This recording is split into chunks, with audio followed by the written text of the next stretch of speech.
Ladies and gentlemen, this is the main event of the evening. Señoras y señores, live! It's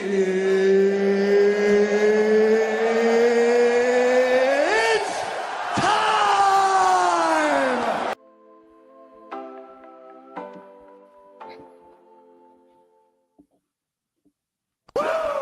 It is time, ladies and gentlemen, boys and girls. I hope you're enjoying your Thanksgiving week. We are live in the Action Lab, your premier sports entertainment talk show on the internet, and it's not close. We got Medic Gibby chilling in the YouTube side of things. What's up, Medic? How we doing? Normally, it's always Brendan chilling by himself over there in the YouTube world, but welcome in, Medic. Kind of catching us on the other platform. All right, I'll take it. Welcome in. Hopefully you're having a Thanksgiving week. That is hopefully you can have a Thanksgiving tomorrow. A good Thanksgiving week. Yeah, because hopefully, there's only one way to go. For all of our out of the country folks, happy Wednesday. Happy normal week. But welcome in. My name is Chris. This is Scotty. We're your hosts for the Action Lab, your premier sports entertainment talk show on the internet. And it's not close. We are chilling with you. Thankful for another week of Thanksgiving football. Another chance to get out there, eat some food all day tomorrow, and just have some drinks, watch some football, enjoy the day. Scotty, it's a great day. I don't want to be. I know Scrooge is more Christmas. I think Thanksgiving's overrated. Listen, it's fine. The food's overrated, so that's part of the problem. Yeah, obviously I like watching football, but we're also always at our in-laws who aren't big football people, so it's not like that's a focus. Now I have to behave myself as the Chiefs are playing, and everyone else there is going to be rooting against the Chiefs. I don't want to be there. And I got to make a bunch of food, but I'm supposed to somehow make it magically before 5 hours before it's supposed to be ready. What time are we eating, by the way? Rachel told me 1 for some reason. I don't know if that's true or not, but I have no idea. Yeah, I don't know. I'm supposed to be making some stuffing, and I'm also supposed to go to church at 9. I'm like, when is this happening? You're probably not going to church. You're probably sitting back with your potatoes at home, getting your mashed potatoes going. Get my mashed potatoes, son, because that's what I'm in charge of. Is that accurate? You're yeah. not going. Well, no, I'm going to church. That's the problem. Because then it was like, all right, do I make them before church and then they're dried out by the time we eat them, or do I make them after church and then I miss out on getting over there? So then it's just like, all right, well, figure that out. By the way, panic moment. Lauren's like, all right, now that we've prepped all the mashed or the potatoes, what are we doing for the gravy? Did you get all that? And I was like, wait, I'm in charge of gravy. So I had to make a run to the store to figure out how I'm going to put together gravy. Luckily, I got everything I needed. So you just got like those little packets you just stir. Oh, man. Come on, man. I got you. I know. Oh, my gosh. Sports score, Bob. What do we got? 120-3 feels wrong. Start of the first quarter, Pelicans lead the Grizzlies 120. That's got to be a record. That's got to be Ja a record. Morant is furious. Yeah, Scotty Medic says in the YouTube chat, "Hey, Joe, thank you for the 21 months mashed potatoes, gravy, cranberry sauce. Woo! See, I don't need cranberry sauce either. What is that? What purpose does that serve? Well, I never eat the cranberry sauce. Never. I don't even think we have cranberry sauce usually. No, we don't. And well, no, our mother-in-law likes cranberry sauce, but we never. She does, but the problem is like no one ever eats it, so we never make it anymore. Yeah, it's a little bit of a give or take on that one. It's a waste. Turkey's overrated. See, I'm making some stuffing with like sausage in it, Chris, that I'm hoping is going to be pretty good. We'll see. STG asked, what do I put in my mashed potatoes? So I actually do put effort into my mashed potatoes, I will say. I do like the heavy cream, the butter, the salt and pepper, and then I do roasted garlic. I roast 2 big things of garlic, and then I incorporate that into that butter, heavy cream, and then as I'm I use a ricer to make it all light and fluffy so that it absorbs more of that cream, and you just fold it in, and it turns out good, man. I'm telling you. I feel like the 2 things we're making are what put people to sleep the most. Yeah, mashed potatoes and stuffing, or some people call it dressing, but if you do, you can leave. What proteins would you have instead? I'm not a turkey guy. Turkey's fine. It's fine, but like it's not great. Thank you for the bits. Not that you. I'd rather have a prime rib. I'd rather like you could argue a honey baked ham, like something like that. I think chicken wings are better than turkey. So.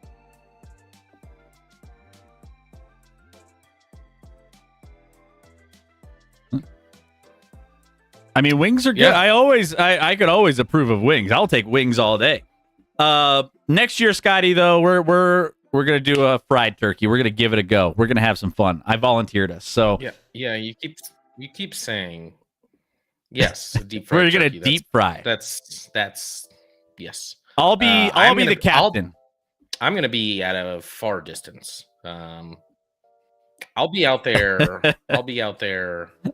Like probably at least to say 50 feet away from wherever you're at with the deep fryer that you don't have. We don't even have a deep fryer. Yeah, you just gotta measure. So you put the turkey in, and then you like make sure the water level with the displacement science is not too high and not too and then from there you just feels more math than science. But go on. Well, it's maybe a little bit of both. Maybe a little bit of both.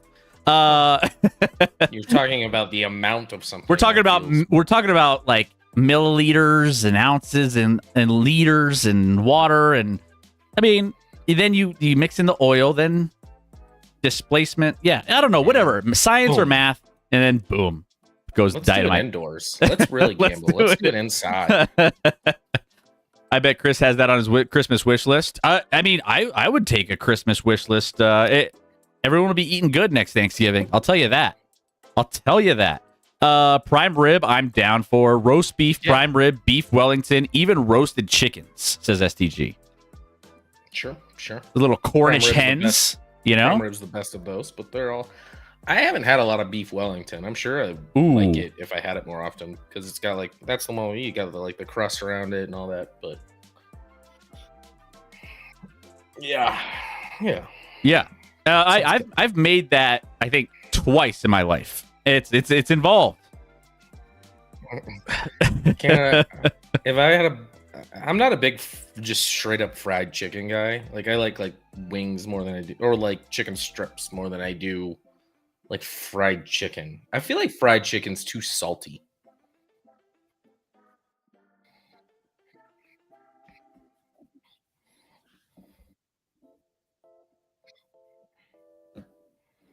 I'm trying to. I haven't had either of them. Yeah, I haven't. As far as like getting the actual fried chicken from them. I mean, I've had like the fried chicken sandwich or whatever, but like that's not right. That's not the same. It's not the same. No.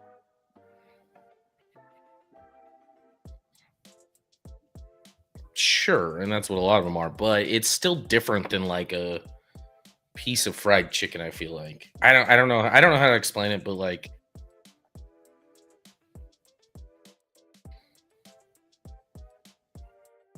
Well, there's probably a bone, Wreck. Yeah. Usually fried chicken has bones in it, or do you just eat the bones too? Oh, hold on. People can't hear Rick. Hold on. There's a glitch. A glitch in the. I mean, you guys are lucky. Hold on one Parents second. top tier Thanksgiving cooks, Chris and Scott. I wouldn't say my parents were top tier cooks in any fashion.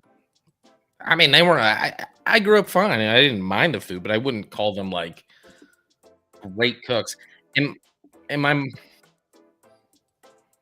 now they're tied. They're tied. 122 to Start of 122. What a run by the Grizz. Yeah, I know.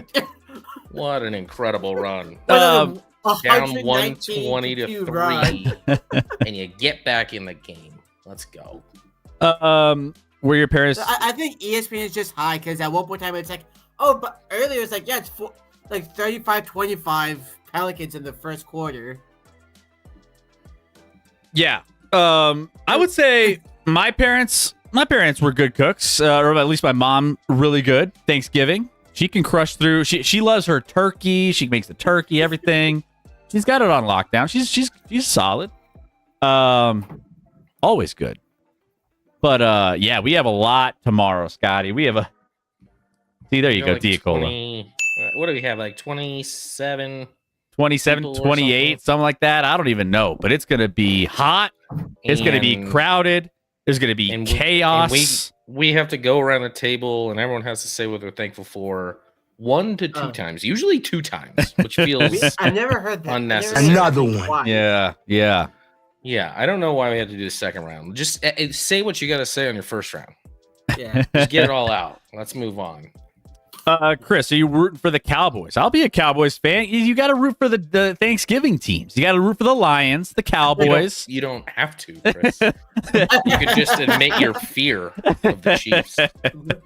You gotta root for. I mean, the Thanksgiving teams that are always traditionally on Thanksgiving. So it's like, Maybe I said this the other night on stream. I don't remember, but I told my buddies who were Cowboys fans that this is going to be the first Thanksgiving where the majority of people are actually cheering for the Cowboys. Usually, no one is.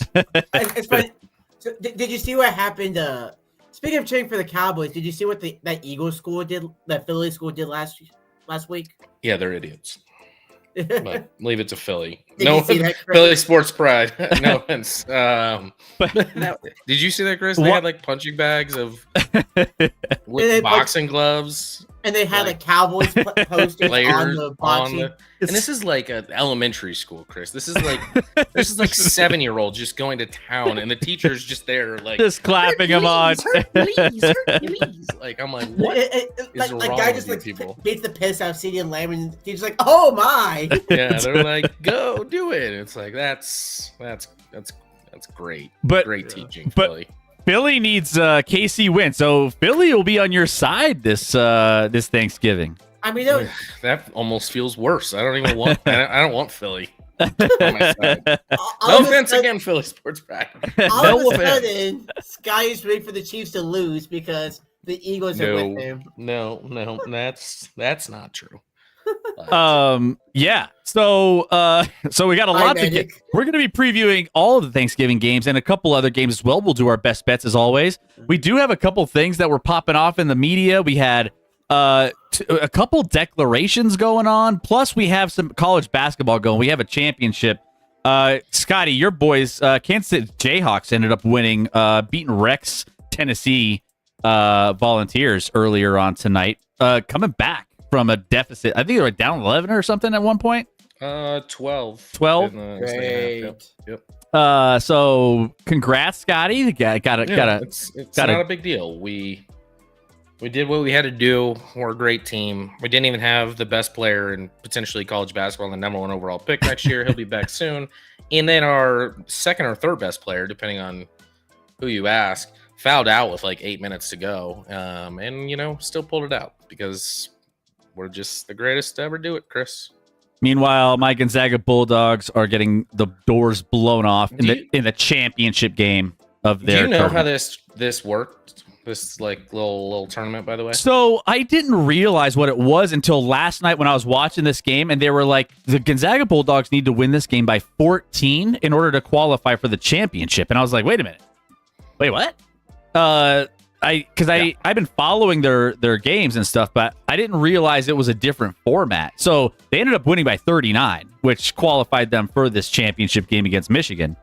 But I was like, that's different. So how this tournament works, there were, I think, maybe 18 teams in it. How many teams? Something like that. Everyone was guaranteed 2 games initially. And the top team, everyone, first of all, every single, this is where college basketball is now, Chris. It's NIL money. NIL money Every is the single- prize. Every single team that participated in the tournament got $1 million in NIL money, each one, just for participating. Now, there's additional compensation for the top 4 team finishes. So, the first place team gets $1 million extra dollars. Second, 500,000. Third, 300,000. Fourth, 200,000. So those are the only ones that get additional money on top. But like how it works is you play 2 teams.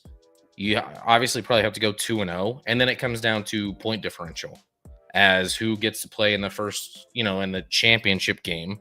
So like Kansas just finished 3rd technically in a tournament where they went 3-0.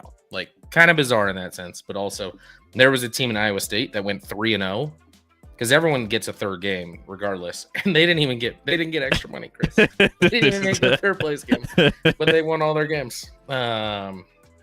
So it's like point differential. You can only go up to 20. So like if you beat a team by 40, it only counts it to 20 as far as the differential there. So that's why we're here. All 4 teams were undefeated going into this, and Kansas beat Tennessee, and now Gonzaga is playing Michigan as we speak. I haven't looked recently, but it looks It's like not good. Gonzaga is going to get $500,000. It's true. They'll cash It's in. half the amount of Michigan. Michigan 53-29 right now over your boys. Not good. But they get money. So speaking of Michigan, they got big game in the college football world. Yeah, that's what Medic is saying here. Can we make some predictions in the college football world this week? Lots of CFP implications this weekend. You got Michigan and Ohio State a year after the flag plant heard around the world. Yeah. I don't think Michigan. I don't think this game's going to be close. I think Michigan. Listen, I'll cheer for Michigan because I hate Ohio State, but Michigan. I just don't think Michigan's that good. Yeah. You Unfortunately, telling me that you hate the? I hate the Oh, Ohio State. I hate Ohio State more than Alabama. I hate Ohio State more than Georgia. All those other teams that people love to hate because they win a lot. I hate Ohio State more than any other college football team. Yeah. Just hate them. Based on the current rankings, you have Ohio State number 1, Indiana number 2, Texas A&M 3, Georgia 4, and then all the other teams split out in that first round that will be playing. That will slot in to face one of those 4 teams. here's the big thing. I mean, probably the biggest one for playoff implications. You got Tennessee and Vanderbilt. If Vandy wins, they're gonna find themselves in the CFP probably. I Let's see haven't. Diego Pavia. I feel like. Let me look at these. How many? Vandy has what, like 2 losses? It's Yeah. something like that. But I think they're ranked 14th currently. Number 14. Yep. There's still 12 a long make it. shot for an at-large bid. Michigan's 15, I mean, playing a 17 seed helps them out. Actually, no. What seed's Tennessee now? 19. 19. Looks Yeah, like. playing a 19. Yeah, playing another top 25 team is going to help them out. I feel like if you have 3 losses, you should be eliminated from the college football playoff. If you've lost 3 games, sayonara. You lost 3 times. You Yeah. don't deserve. Now we'll see, because there might be a bunch of teams, like it might be force the issue where we have to take a 3-loss team, but probably not. But like, Vandy's a 2-loss team. They're 9-2. yeah, and who's Vandy beat? I mean, Vandy. Let's see here. Vandy has beats 11th ranked South Carolina, 10th ranked LSU, 15th ranked Mizzou. At the time, those teams were ranked that way. Yes, and the 2 losses were to Bama and Texas. None of those teams are in the top 25 of the college football playoff that they beat, I should say, at this juncture. So, like, yeah. Medic, thank you for the 100 Thank you. bits. Also, by the way, yeah, Medic, thank you for the bits. SDG earlier with the bits as well. Thank you guys. Appreciate that love. Yeah, I'm seeing here Vanderbilt is they still would need some help, probably. I mean, if Miami can lose to Pitt, Oklahoma can lose to LSU, like they would, I mean, probably need to strengthen with some of those other losses. But like they still need a little bit of it's not going to be a sure thing for them to get in if they beat Tennessee. I think they still need some help. Yeah, and they're gonna put Notre Dame in as a 2-loss team. People can be upset, but if Notre Dame loses 2 games, they're gonna be in. It's just Also, it's a fact. so why is the CFP, like the playoff rankings, different from the AP top 25? Well, it always is. The CFP is a committee that I know. that makes the rankings, but You'd think that we'd go with their rankings and not AP. yeah, probably should just ignore APs. Those are kind of irrelevant. Yeah. But hey, did you hear? Speaking of, someone said something about the Pac-12. Oh, Gonzaga going to the Pac-12. Did you hear who made the big addition in the Pac-12 today, Chris? Real quick. I know we're going on tangents. I wanted this to be a short stream. It's never a short stream. Did you see Colorado State's big signing today? Colorado State, they got what's his name? Mora. Jim Mora Jr. Mora Jr. coming in. I mean, coming from UConn, turned UConn's program around, and now coming to Colorado State. Did you see his Papa. the McAfee show today? And Nick Saban was on it. And McAfee was like, "Oh, did you hear about the Colorado State Jim Mora Jr. thing, and how he's going to Colorado State?" And Nick Saban was like, "I don't know how you do that." and then because I think he thought it was a rumor, and then like McAfee's like, "No, like No, it's it actually it's happened. official. It's happening." He's like, "Oh," the whole time he's like, Nick Saban's like, "That's great for Colorado State. I think Jim Mora Jr. is a great coach and stuff. Not so good for UConn, but I think he was just shocked that Jim Mora Jr. went to Colorado State." But hey, the Pac-12 Of all Colorado the places, he's buying. I mean, Jim Mora Jr. is probably buying in on that. Buy low, escalate yourself into that conference. You know, I think that's I think did he? I feel like maybe I saw that at one point he coached at Colorado State, like maybe really early on in his career as like an assistant or something. Let me see. Hold on. Or I made that up, but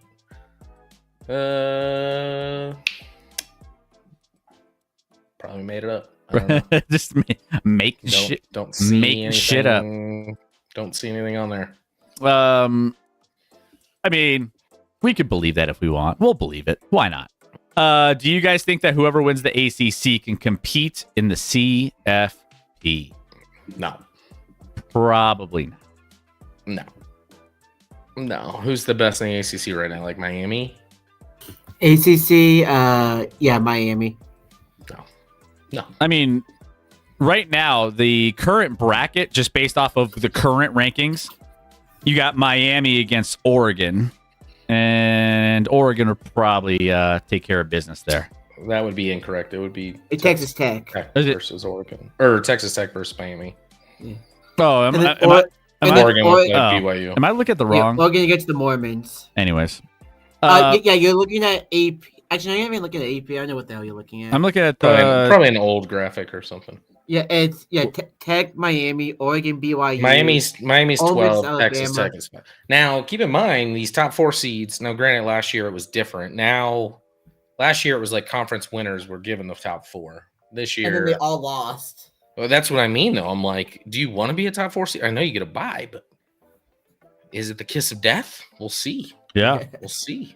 Well, Indiana feels like their run's going to have to end eventually. I don't know. I think Indiana might just be good. Yeah. So, what do you think about Mendoza being a first overall pick? I think that good luck to whatever franchise does that. Because terrible. right now, like the only two that have been considered for that are him and Ty Simpson from Bama.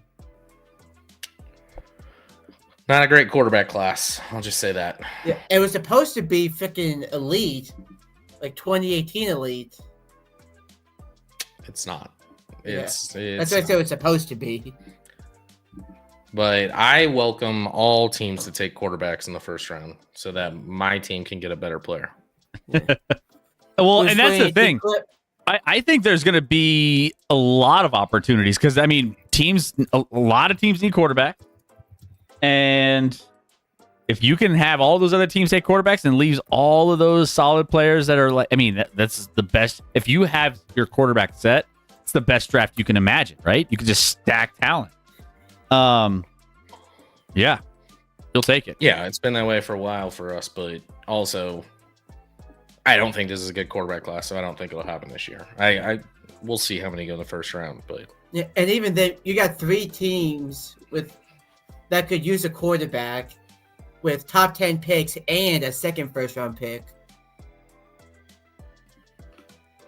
You got the Browns, the Jets, and the Rams because of Atlanta. the Rams stink though.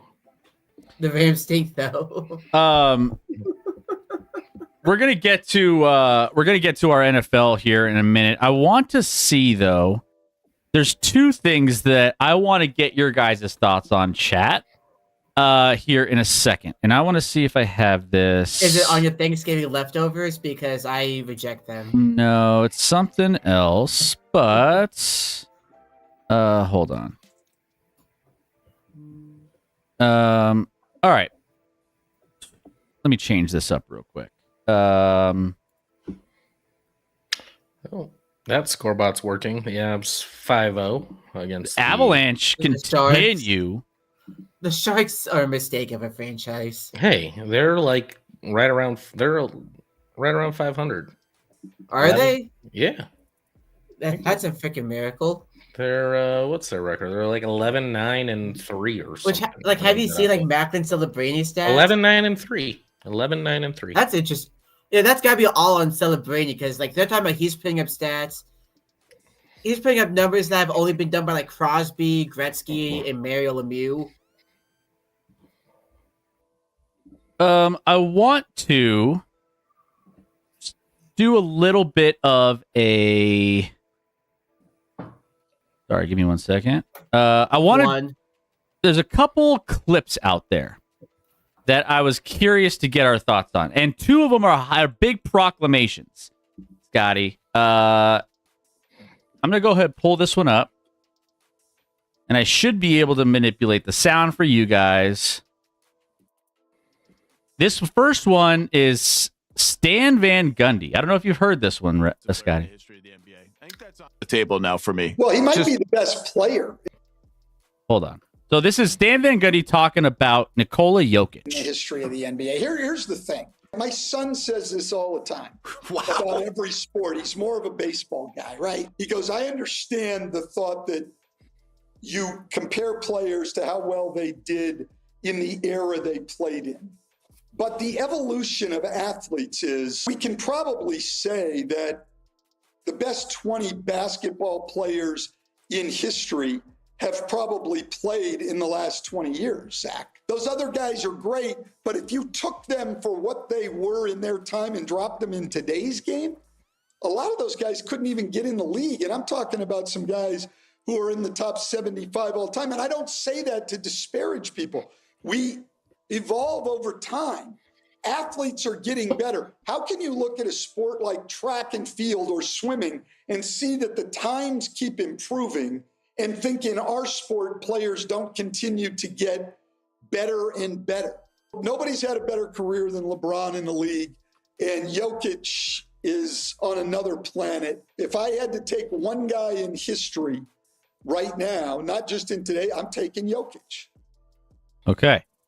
So, that is Stan Van Gundy talking about the different eras, and if any era, he would take Nikola Jokic. Scotty, is he on point, or is he kind of off on his analysis there?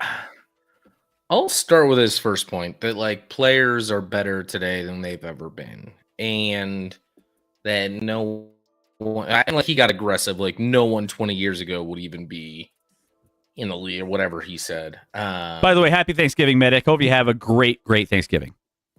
Yep, enjoy your Thanksgiving. I don't think he's wrong. He's not wrong. Like players are just better shooters, better athletes. Like there's just that's the reality of every sport. They are just better. But when you compute that, like you keep in mind, like Jokic, that means Jokic's teammates are better than anybody that Jordan played with, debatably. And people will be like, "No, Scottie Pippen." I'm like, I'm just saying. The athleticism like, now versus then. The shot making ability. Like Jordan had to do it a lot on his own, and like they couldn't just kick it around. Like he draws a double, he finds a guy for a three. I think I've said before, like their first NBA title, I think over the course of their 5-game series win, they made like 8 threes total in that series, and he was like half of them. So his teammates made like 4 threes. It's just a different game now, where like he can't compile the assist, or maybe have more room to work and operate in his one-on-one because everyone has to close on their shooters more.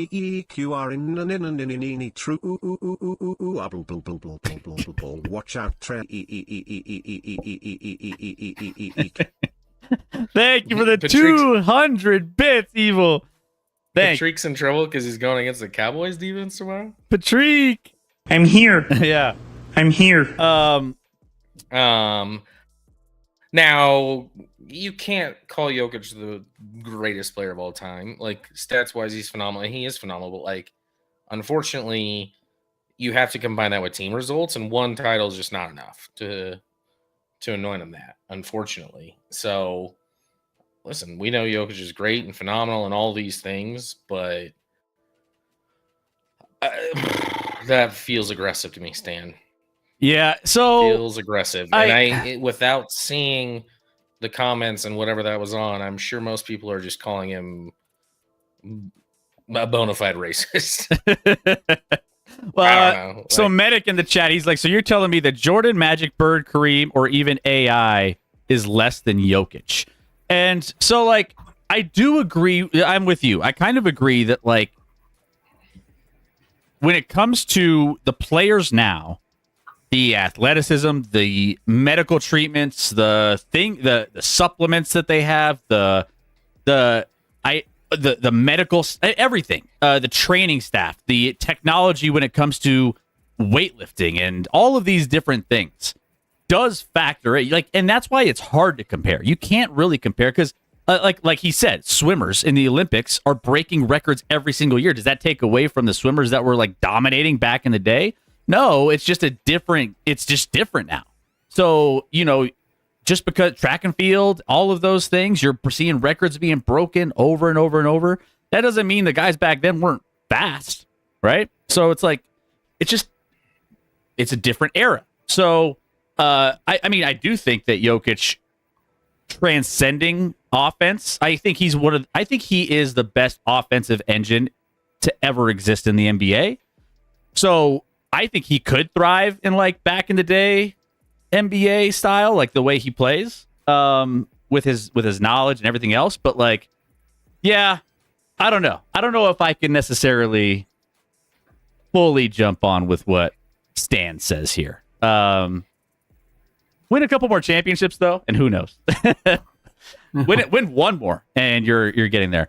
Yeah. Gets a 2 in it. Yeah. You can't touch a basketball player Kinda these like days I hear either. myself twice. You is it echoing? Yes. Fix that. All right. So let's go ahead. Let's do that. Anyways, also too, those swimmers have learned how to be faster in the water. That's not a good. Well, I mean, there's Basketball players have learned how to shoot better there's and be better ball handlers and better athletes. And I mean, techniques evolve. All sorts of training evolves. Everything. So it's kind of hard to. I mean, it's not as easy as that, you know.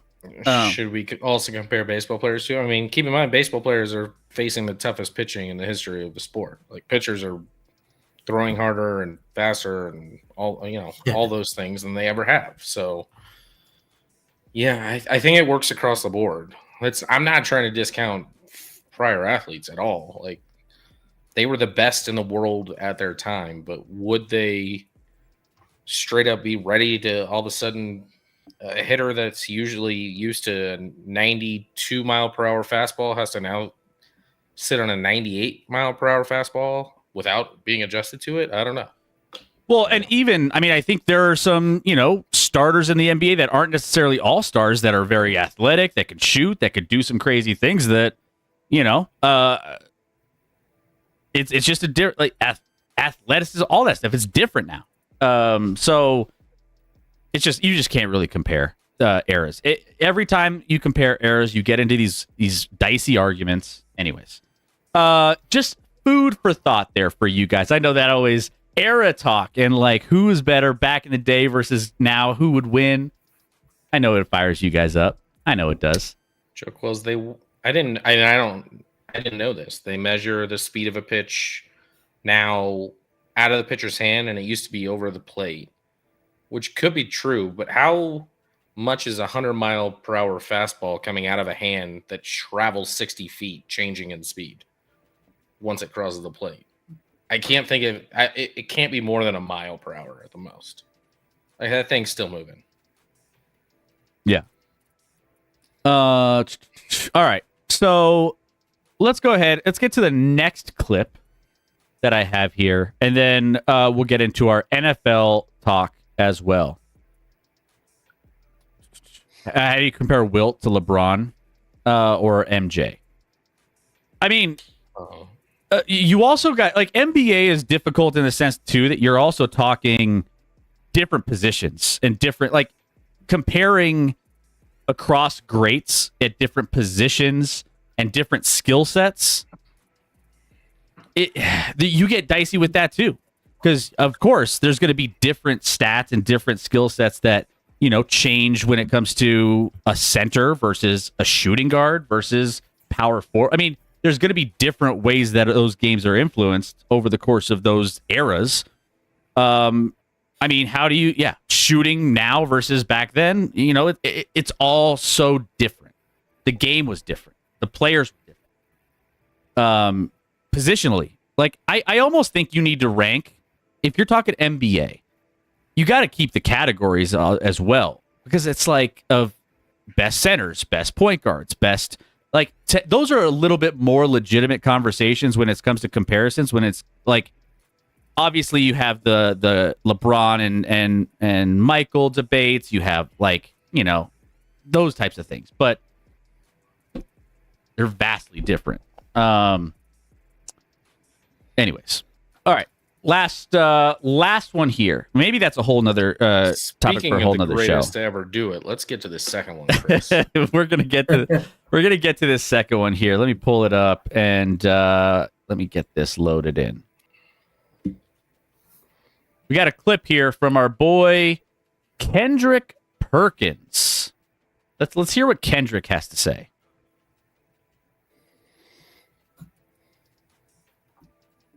Sanders is the most powerful. Yeah, let me restart it. Shedeur Sanders is the most powerful black man since 2009. You know what happened in 2009? Right. That's when President Obama got elected in office. He's the most powerful black man since 2009. You said you were sitting there watching the game in your house, and what you did? You ran with the TV. Goddamn right. I Right? did. What was you doing, DB? I was cheering. I was happy. You was cheering like a motherfucker. When Shedeur Sanders is on the field, and when I say powerful because there's two sides of it, right? Think about it. Okay, you got the black community. He bringing the whole black community together. I ain't ran across one black person that didn't said one bad thing about Shedeur. We want him. And guess what? Not one, because he has the balance. He has the balance of that. I'm arrogant, but I'm humble too. Yeah. Right? We have fun with this shit. And he having fun with the shit. And on top of that, y'all want me to say it ain't. Y'all want me to feel it ain't gonna happen. Yeah. He talking shit. He's I love the that shit, bro. He's the most powerful black man in sports. No other. Matter of fact, fuck black man. He the most powerful player in sports. Okay. Shedeur Sanders, breaking news. Shedeur Sanders is the most powerful player in sports, Scotty. I don't even know where to begin, Chris. Again, obviously, I'm a fan of Shedeur. I want him to succeed. He went to CU, made it exciting here in Colorado. I don't even know what he's saying right there. What power does he have? He was the third string quarterback. They traded the starter and the second string, who was also a rookie, got hurt, and he started one game in the NFL, and he's the most powerful athlete in sports? What? It doesn't even calculate. And he's saying it with a straight face, because all he's saying is, like, people are invested in black people specifically, he was talking about, invested in this man succeeding. And that's fine. But what power does that get you? That gets you zero power. People cheering for you does not equal power. I don't like nothing about what he said. It makes me think of Billy Madison, where it's like qualifies as a logical thought. Like nothing you said had any relevance or didn't make any sense. And he closes with, "And may God have mercy on your soul." Like, what is Kendrick Perkins even saying here? It doesn't make any sense. And I don't know how he kept a straight face. I don't know how the other two guys on this podcast kept a straight face. It doesn't make any sense at all. And that's nothing against Shedeur Sanders. But that's an insane thing to say. Insane. I mean, if you asked any real person, like, do you think Shedeur Sanders is the most powerful athlete in sports? I bet you wouldn't get more. Kendrick would be the only one that would say, "Yep, that's true." I don't even know if he'd be in most people's top 100. I mean, Kendrick he wouldn't be, but he needs to keep his hot takes and his crazy takes to the NBA. Because the minute he gets in talking to NFL, it's not good. I just don't understand where he's coming from. The kid has played literally one game in the NFL in the regular season for the Cleveland Browns. Started one game, yeah. Yeah, started. And so it's like no one gets anointed the most can you imagine if we just anointed everyone like that had a little bit of hype or a little bit of charisma, and like you can't just it's way too much. and I'm nervous. I'm like, don't put all your eggs in that basket because I don't think you're gonna love where it ends. Like, what's his peak? I mean, Shador wasn't even the most powerful guy in college football. His teammate won the Heisman. His teammate won the like. He wasn't even.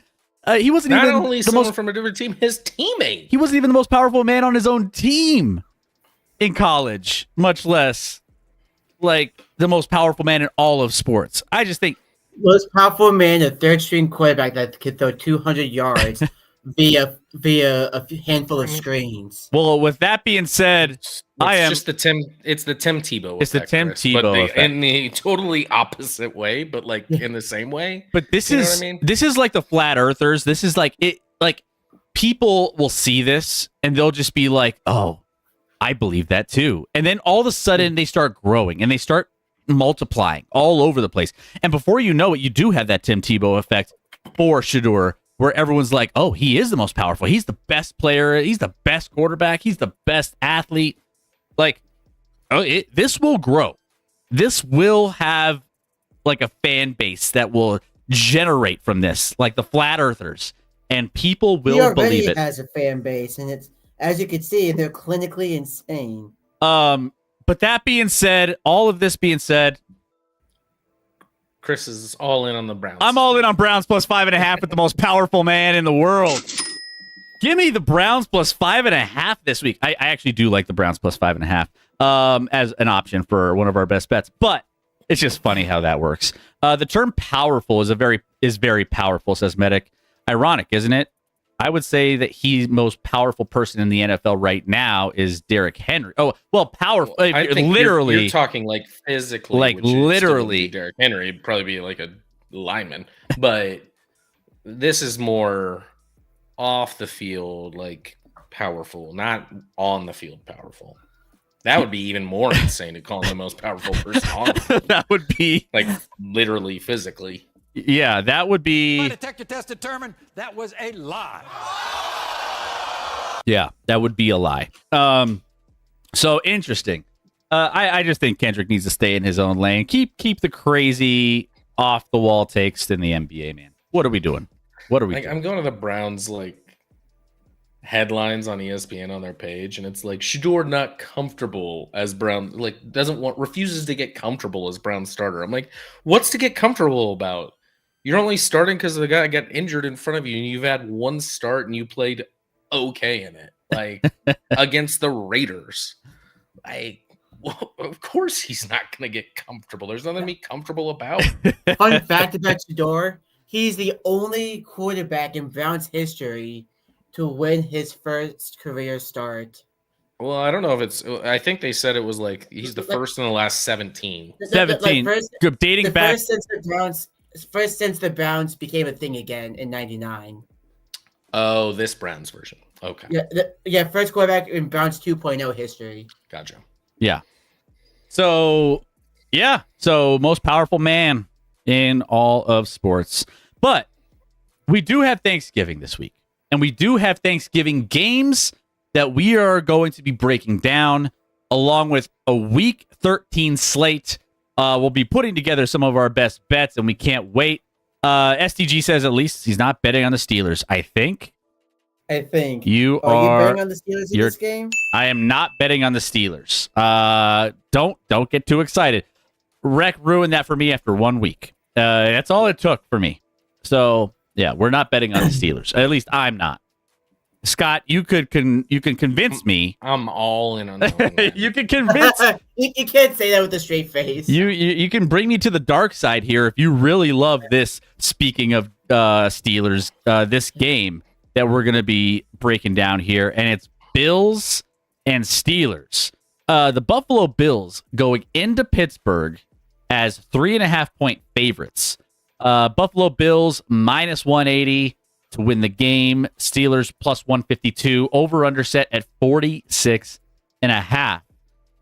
Now, the Buffalo Bills have been kind of questionable recently, trying to figure out their kind of ups and downs this season. Meanwhile, Pittsburgh is Pittsburgh. Rec, tell us about why you think Well, actually, tell us. Are the Pittsburgh Steelers going to compete in this game, or is this going to be a Buffalo Bills? So, quick Oh, okay. note on the Bills. The Bills have the best pass defense in football, and they have the 30th ranked run defense in football. Surely the Steelers would take note of this, right? Right? Hold on. You said what? Statistically, Bills have the top pass defense in football. Well, eye test says that's the dumbest thing I've ever heard. Yeah. I'll look it up, but that's everything I've Yeah. seen around. Outside of Kendrick Perkins, that's the dumbest thing I've heard today. Kendrick. That So- can't even be accurate. That can't be. They're not a good defense. Yeah, but they said that they had the 30th. They're ranked awful. run They defense. are definitely worse against the run. Absolutely. They're awful as a Yeah. run defense. And then Yep. the So it Chiefs says didn't right run here, against them. And that went Passing great. defense, number one, Bills, allowing about 168 yards per game through the air and 12 passing TDs. Rush defense, yep, they are 30th. I would with like to about- know more specifically, like that's just straight yards, which I don't really. like Maybe average they yardage. don't have a ton because people are just running. They're just running on them, so they're not throwing a lot. I'd like to know EPA and stuff like that. But you're good. Go on. Yeah, maybe these are just So like when Raw that's stats, the sure. case, like run defense is a whole lot worse, and the Steelers they want to run the ball. Surely they're going to make the right decision here, right? Obviously, the plan here is to run the ball, whether it's Aaron Rodgers or Mason Rudolph. You have two running backs that you trust a lot with Jalen Warren and Kenneth Gainwell, who Tomlin's shown that he's loved a lot. Like, it doesn't matter who the quarterback is, get those two the football against a team that has a whole lot of trouble stopping running backs. Again, I don't really trust this team to do that because this team isn't exactly logical. I don't know if you've seen what's happening after last week's game, but everyone is turning on the coaching, including Just some of the takes 1 Steelers week players. and all of a sudden, well, it's not the first time they've done that, but one bad. Well, and what happened defensively? Because you said they were starting to play better, and that did not occur last week against the Bears. Yeah. So I don't know. Did they didn't keep it simple like you said to? Yeah, I guess so. Like, you had so many freaking There coverage was- breakdowns, and like there was one big play where, so it was right before halftime. Bears had a 3rd and 5. What would you do here if you're calling the defense? 3rd and 5 This is the play I was about to bring up. This is the one clip I saw where Yeah. they played like a deep zone, where like there wasn't a single corner within 10 yards of the line of scrimmage. What's funny, they like, did that the during play pass. before. Is that the one you're talking about? Yeah, that one. Everyone was 10 yards off the ball on a 3rd and 5. I think Scotty died. There he is. We got him. Yeah, and what's funny, That's they did not that the great. play before, except no one talks about because the guy dropped the football. And then they ran the exact same play against the exact same defense, and it worked that time. And then there was that one wide open touchdown in DJ Moore, where they also had. All right. They had that one deep touchdown. Where on the other side, they had Roma Dunze wide open down the seam as well.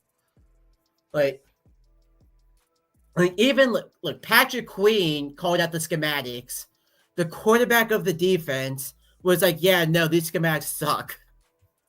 Brandon Echols, quarterback, is like, so like, yeah, like players have to be better, coaches have to be better, and then like, hey, the defensive captain is trying to put the fire. Like, it's not just the schematics, but really it is. Like, the schematics have a big impact on it. Like, and like everybody's coming out to say that Tomlin doesn't know what he's doing with the X's and O's.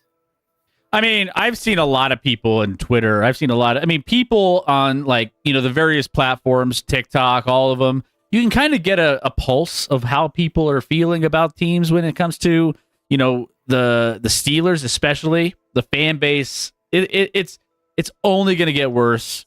And it's bad for Tomlin right now. The problem is the minute he wins a game, everyone's like, oh, well, shit. We're stuck. Yeah. We're stuck because now we have to deal with this guy that just won a game. Because The worst thing, if you're not a Tomlin fan, the worst thing the Pittsburgh Steelers can do is win this game. Because the Bills come into town and you end up beating the Buffalo Bills and you start looking good. I think Aaron Rodgers is playing, if I'm not mistaken. It's not confirmed yet. Tomlin, he wants Aaron Rodgers to play a lot. He's desperate for him to play. There is no confirmation. He did not practice today. Broken wrists don't usually heal in 2 weeks, so if he does play, then he's probably going to be rushing into action, which is more reason why they need to run the ball a lot against the Buffalo Bills. Yeah. I would say the only reason, and this I think was at 4 earlier in the week. I would have probably leaned Steelers at 4. I would never bet it because I am not turning in my chip. Steelers offense is 11th in scoring and has scored 23 plus in 7 of its last 8 games, including against the Vikings, Browns, Packers, Colts. Bills continue to suffer injuries on the defensive side of the football. Should be one of the weaker units Aaron Rodgers will play if he does play, but he is hurt. So I don't know how that is. I would say on the injury front, Steelers are banged up as well a lot.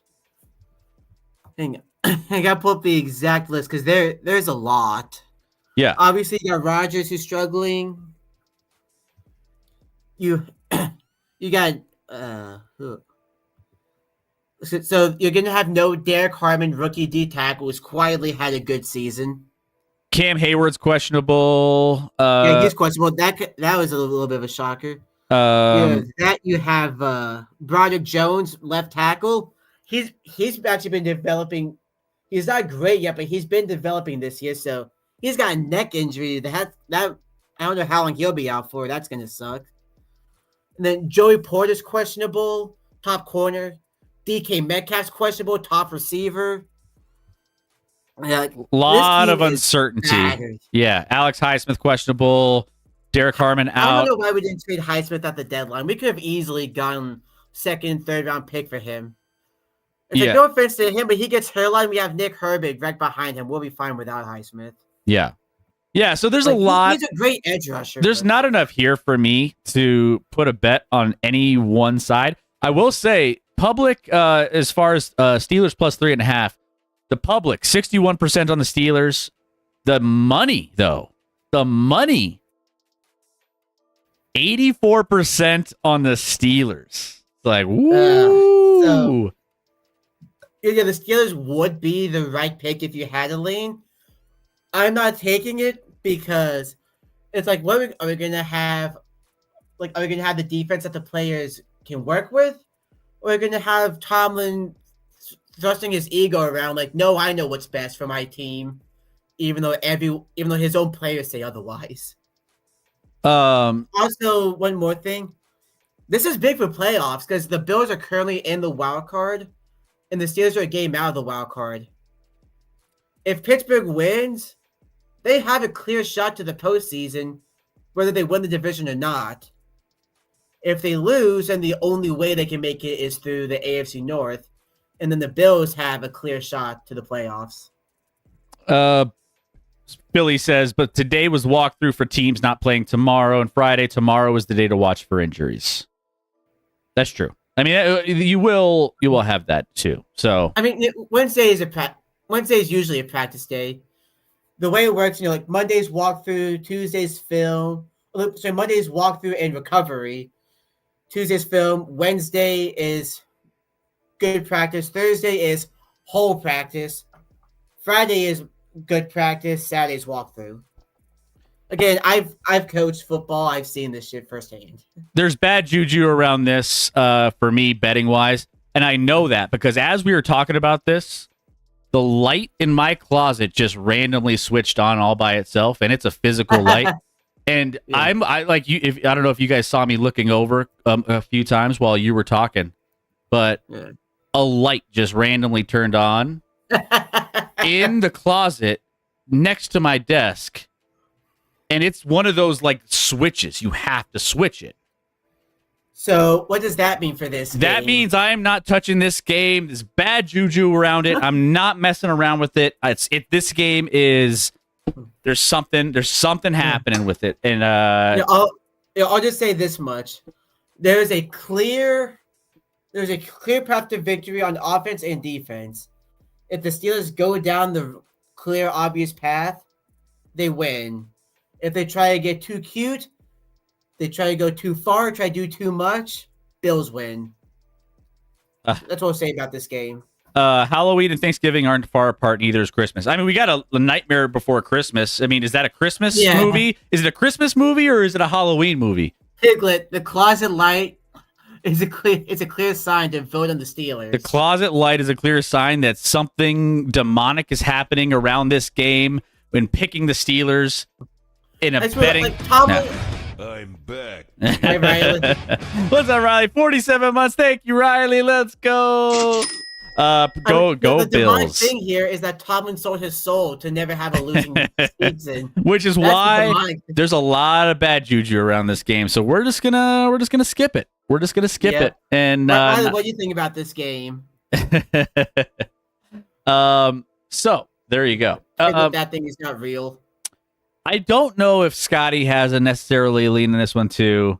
So you know, I'll love that, Chris. Thank you, Medusa. See, I mean, over wouldn't be a bad lean here. the over. Yeah, I can see a horrible one. I could see the maybe the I mean, this could be a sneaky game for an over. It could be. I think it's going to be a shit show. I'm hoping Bills win, says Riley. Yeah, it's probably going to be a shit show. Yeah. Well, I'm too scared to take anything around this game. It's weird timing. I was gone a little longer than expected. Sorry. It's weird. Also, weird that Riley put it like that, but it's fine. So apparently, Chris is having some demonic shit happening in his house. No, we were talking about this game, and I was like we were talking Steelers, and all of a sudden I hear a click next to me. I look over, and the closet light, while I was talking, while Rec was talking, I kept looking over. The closet light turned on all by itself, and it's a switch, like a physical up and down switch. And it clicked. I heard a click, and now the light's on, and I haven't turned it off yet. But it's just telling me there's bad juju around this game, and I'm not betting it. We're not taking a bet in this game, Scotty. Or the light bulb just came on above you, and you're like, maybe the Steelers. maybe it's like maybe. Yeah, there's a clear way to win on offense, and there's a clear way to win on defense. If they go with the clear, obvious route, Steelers can win. If they try to get too cute, Bills win. Yeah. All right. Well, let's move on. I mean, here, if the Bills play their A game and the Steelers play their A game, I feel like the Bills will win. But yeah. All right, let's get to the next Eagles, one here. Bears and Eagles. This is the Black Friday game. Well, by the way, guys, in case you didn't know, not only do we have our Thanksgiving games, but we got our Black Friday games too. little surprised Shador's not playing this game. No, bad joke. Bad joke. Yeah, too soon. Yep. Rec doesn't even get it, or he's ignoring it. One of the two. Oh, no, I was just muted for something else. That's the universe saying stay away from this one, Chris. See, I told you. Yeah. But let's talk about Chicago and Philadelphia. This game, it's kind of hovered back and forth a little bit. Where I think it's 7 right now, settled at 7. Philadelphia 7-point favorites at home. This started out 6.5 earlier in the week, and then got to 7. And it's kind of sat there for a while. Minus 360 on the Philadelphia Eagles to win this game. Plus 290 on the Bears. Over/under set at 44.5 for this Friday's game. Joe Quill says it's going to be very windy, which I had not seen that. Which won't make AJ Brown happy. That's for sure. I like the Bears plus 7, Chris. I don't know why. Listen, the Bears have won obviously a bunch of games now. And they're all close. Every game's close. The offense is playing pretty damn good football. Better. I think their offense is certainly playing better than Philly's offense right now. Now the Bears defense is not that good, but can the Eagles exploit that and turn it into a, more, basically a double-digit win? I don't know that they can. This Philly team, coming off a frustrating loss, like how do they rebound? This doesn't seem like a team that's like, all right, we lost being up 21-0. We're going to rebound and come together as a team. And they feel disjointed. That starts with, their coach being an asshole and their wide receiver being an asshole and a lot of those. Everyone being an asshole. So apparently I'm not the only one that doesn't have Amazon Prime. Well, who else doesn't? Riley, she just in the chat. Riley. Come on, Riley. Come on, Riley. She said she'll be at the Sabres game, but just that's fine. But get Prime anyway. I don't know a world that we wouldn't live without Prime. Well, true. It is on Twitch for free. Twitch, as long as you can watch it on Twitch, because Twitch is underneath the Amazon umbrella, so you can watch it on any of your Twitch feeds. Also, good investment, Riley. Well, good job taking the money out of Amazon. Good job saving that money. Amazon's floundering without it. What are they gonna do without some rando from Tennessee and New York? They're devastated. No, hey, if you're spending too much, I guess I get it, but I don't know. We have packages arriving every day from Amazon, so STG guys, I have to interrupt. Go ahead. But either way, good job, Riley. You made a good business decision. Happy Thanksgiving Eve, Captain Urban. Hopefully you guys are all preparing and having a great lead up to Thanksgiving. Jameis Winston was asked his favorite Thanksgiving dish. Please watch. Oh God! Is he going to get to some whole evangelical speech about it? I didn't see this. Is this? I mean, should we bring it? I didn't see it. We're gonna bring. How about this? We'll bring it up at the when we're done with our. We'll close out the show with Jameis Winston. Right, let's do it. That's a great way to lead into Thanksgiving is Jameis Winston. So STG, we will do that when we get through all these games and we get our best bets. Let's hear how Jameis is gonna fire us up for Thanksgiving. I can't wait. He always does. You might have that fire in your gut after Thanksgiving. Yeah, exactly. Do you have fire in your gut? Maybe. All right. So you mentioned you like the Bears +7 in this one, right, Scotty? I do. I have some stats for Thanksgiving, but this isn't the Thanksgiving game, which means I kind of feel like the Bears is the right side too. Only one of the Eagles' 8 wins has been by 7 or more. So all we're asking for Ben Johnson to do here is do it. Hey! Baby Blue Devil, welcome in. Thank you for the follow. Who's your team and where are you from? Follow. Like to get to know you a little bit better. All we're asking Ben Johnson to do is just, be competitive and just keep this into a 1-score game. Bears have won 8 of their last 9, and I feel like they're not getting as much respect due to the quality of some of their opponents. This will be a tough test with the Eagles, but 7 is a big number here for a team that's still kind of on the upswing. You still haven't figured out how Saquon isn't exactly doing much, and then you still have these weird things happening there. But I don't know. I think there's 7 feels a little much though, Scotty. It feels a little high to me. A little high. Where at 7, they really got to win. How often you win by 8 or 9? Not that often. You're talking about a double-digit win, and like you said, they've only won 1 game by double digits. The Bears find a way to keep things close and win late. Similar to your Broncos, but in very different ways that they do it. But yeah, just little different in optics.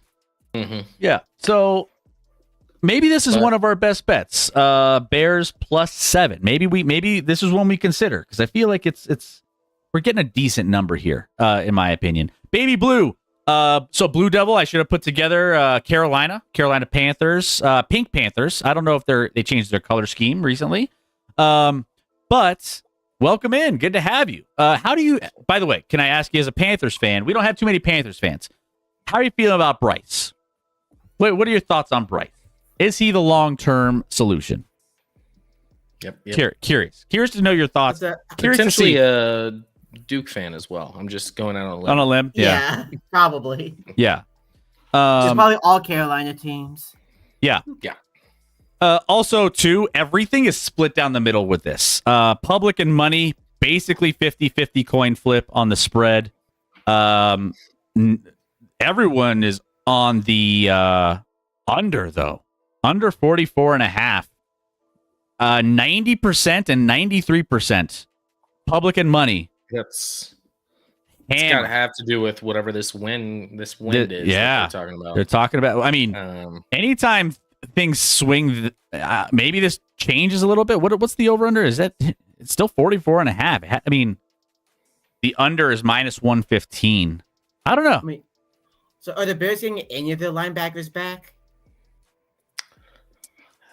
I have not heard. They had exactly 0 of them by the end of the game last week. TJ Edwards is questionable and Noah Sewell's questionable. Well, that means they're getting the other 2 guys back. Or at least 2 depth guys back, so that's good. You say 2 deaf guys?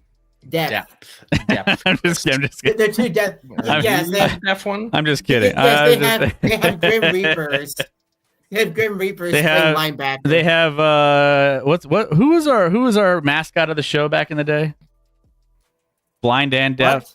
Blind and deaf. What was her name? Oh, Helen Keller. Helen Keller. Yeah. Oh, there you go. Did not know where you were. Yeah, we haven't had a Helen Keller conversation brought up in a while. Now's the perfect time. Said Baby Blue Devil. I would send Bryce packing. Then he'll probably be good with another team. I mean, he's had flashes with Carolina. Sam Darnold situation. Little Sam Darnold. Yeah. Baker-ish. I mean, Baker had some flashes with the Browns as well. Won a playoff game. Yeah. We're not talking about that. By the way, join our Discord. We'll be talking through a lot of the games tomorrow while they're going. I'm sure we'll be connecting with you guys, wishing you guys all a happy Thanksgiving. But make sure you join the Discord and have a good time with us in there when we're not live. All right, let's get to the next game here. Broncos Commanders. All right, so let's dive into this one. This one is the Sunday night football game. Broncos now down to 5.5-point favorites. We had 6. I'm seeing a 5.5 here. On the road in Washington. Broncos minus 290 to win the game. Washington plus 235. Over under is at 43.5. Yeah, this one feels, I don't know why it feels a little trappy to me. I definitely, when this number opened up, I think it was at 7, and I was all over the Washington Commanders if this would have stayed at 7. But now it's being bet down, and now it's at 5.5. And I'm not 100% sure. I think this could be a really close game. The Broncos have played down to their competition. They've done it. You look at the Washington Commanders, like, oh, they're not going to be very good. They don't have their starting quarterback. They got Mariota coming in here against a really good Broncos defense, regardless of, who's injured and who's not. Like, it just screams like this is going to be one of those Jets style games or the Raiders style of games where the Broncos just play down to the competition and just do just enough to win this game. And from that standpoint, I don't know if I feel great about the line necessarily. As this gets lower, if people keep taking it, then maybe I start getting more value getting back on the Denver Broncos. But still, it's kind of dicey. If anything, the under 19.5 total points for Washington feels good. That feels pretty solid. I would take that, knowing that the Commanders' offense is going to struggle in this game. Broncos defense, one of the best defenses in the NFL. And I just don't think that even without Patrick Surtain and Alex Singleton, the Washington Commanders are going to be able to move much. The Commanders haven't topped 14 in 3 of their last 4, a stretch that largely featured Marcus Mariota in those games. Denver's D's tops in third down, red zone success rate. I just don't see Washington having a ton of success, but I just don't see also Bo Nix and this offense doing much either. So I'll take the maybe a little bet on Washington team total under 19.5. Feels like a decent way to attack this game. But that would mean, well, okay, all right. No, I don't hate that. I don't know what to think about this game. I mean, I've said the Broncos kind of play to the level of their competition a lot of times, minus a week or two where they blew out like an awful Bengals team that was playing terrible at the time, and maybe one more game, but like close wins against the Raiders, close wins against the Jets. Like every game is close with the Broncos because their margin of error isn't that large because the offense hasn't shown that they can consistently get first downs. I feel like there's a stretch in every Broncos game for like at least a quarter and a half where like they can't get a first down offensively to save their life. And then they turn it on when they need to and get the big play and get the win. So credit them for that. But Commanders obviously struggling. Haven't played good football this year. I don't know if it would be substantially different, even with Jaden Daniels. They just haven't been very good this year. But this is a game. I mean, Broncos coming off a bye, you'd like, all right, let's go. But I think they might be overlooking this game a little bit. It's hard not to. You're like, all right, let's just get through this one. Let's get a win and move on to next week. But they're not solely focused on this game. So I think it could be close. Under 19.5 for Commanders makes sense. Pat Surtain sounds like he's going to come back. He's questionable. Yeah. I've heard that he's likely to play. So I put him in the graphic here because I heard all signs point to Surtain coming back this week. How about Alex Singleton beating cancer? Yay. There you go. Love that. Anytime someone could beat cancer, you'll take it. The long, not to discredit it, that's awesome. I'm glad they found it early. The long 2-3 week battle with cancer that he it's not one of those where he had to go through like tons of he got surgery, got it out, and hopefully that's the end of it. And that's awesome. And glad he's going to be healthy and back. But I don't know. This game we get to watch on Sunday Night Football. I'll be cheering for the Commanders, Chris. I don't know if that surprises you. No, it doesn't surprise me one bit. Yeah. Yep. Yeah. By the way, Baby Blue Devil, sorry for the dumb question. There's no dumb questions, by the way. What does total 43.5 mean? I know nothing about betting. So total is the combined points between both teams. So you're saying that if you're betting the over 43.5, that both of these teams will combine for at least 44 or more. Otherwise, if you're going you can bet the under. Or you could bet the under, and they would have to hold at 43 or lower. So, for example, like 24-20 would hit the over because that's 44. Correct. Yep. So that's good math, Rick. So that's how the over under total works.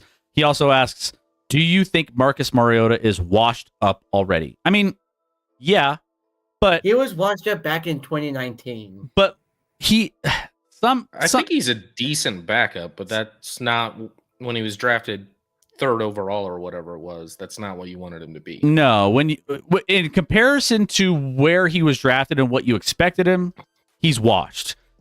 When it comes to, is he washed when it comes to being a backup and coming in and getting some competitive, time on a football team?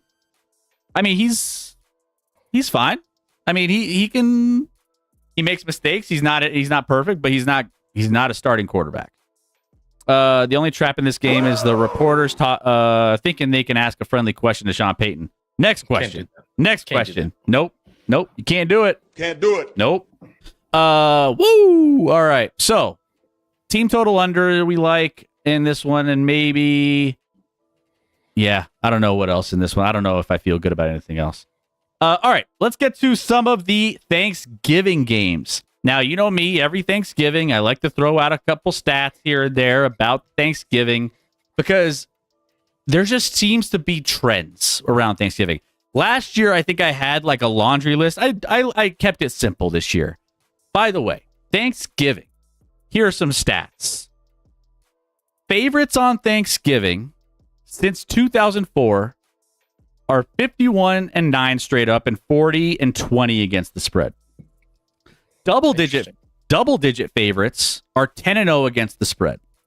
There's no double digits, I don't think. There is not. So that doesn't apply here. But if there was a double digit, 10-0 against the spread. Lions and Cowboys, by the way, fun fact, have not covered on the same day since 2001. So if one covers, if we feel like one of them's going to cover, I should be cheering for the Lions in this game. so you should be cheering for the Lions in this game. Got it. So that's another one. So it's a bad day to be backing the dogs on Thanksgiving. But that's the one. There's always a couple little things that have a gleaming bit of hope, especially for your Chiefs. So we need to be a Lions fan. But just some stats for you there. Lions and Packers on Thanksgiving. This is going to be the first game of the Thanksgiving slate. I think it's a great way to start Thanksgiving. 2.5 point spread as I'm seeing right now. It's 3 on the graphic here. So you might find 2.5, you might find 3, depending on where you're shopping. But minus 154 on the money line for Detroit, plus 130 on the money line for Green Bay. Over under is now at it went up to 48.5.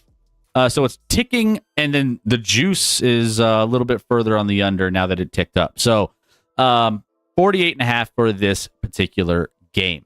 Yeah, this one's interesting. My initial thought is go with the favorite and lean Lions, especially if you can get it at 2.5. But Scotty, you feeling good about the Lions on Thanksgiving? It's hard to. I know both these teams are good, and it should be an entertaining game. I don't know that I can trust either of these teams right now, which kind of sounds crazy to say. I mean, they're winning games, don't get me wrong, but obviously, what teams can you trust? The Rams and the Patriots. That's it. I don't know. Maybe Seattle. Yeah, well, Seattle let me down last week, so they did too for me.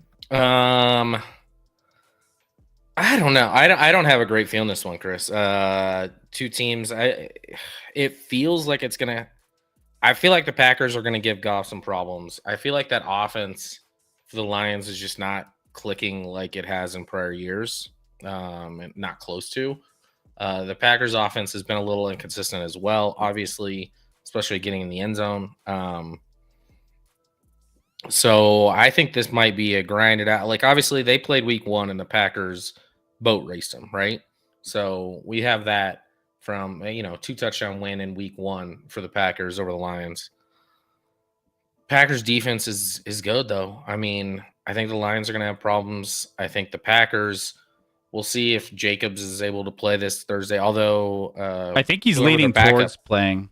Whoever their backup was, obviously had a good week last week. I can't even think of his name. Wilson, something. Eli or something like that. Elijah. Yeah. Something. He had a good game for him last week, so the Lions did get a guy out of retirement, sounds like today or yesterday. Or Frank Ragnow came out today. Frank Ragnow out of retirement. I would imagine he's not playing this week, but that would be crazy. I'm out of retirement and let me start tomorrow. And I don't know how big of a difference. Like, we'll see how that moves. But like, that's another storyline with the Lions. Like, they've had a dominant offensive line the last couple of years, and it's not playing up to that level at all this year. So I don't know. I think it's going to be a fun game. I don't have a great feel on what side to take here. Yeah, I mean, if anything, I'm leaning with the trends. If you're telling me who I would take in this game, it would be probably Detroit.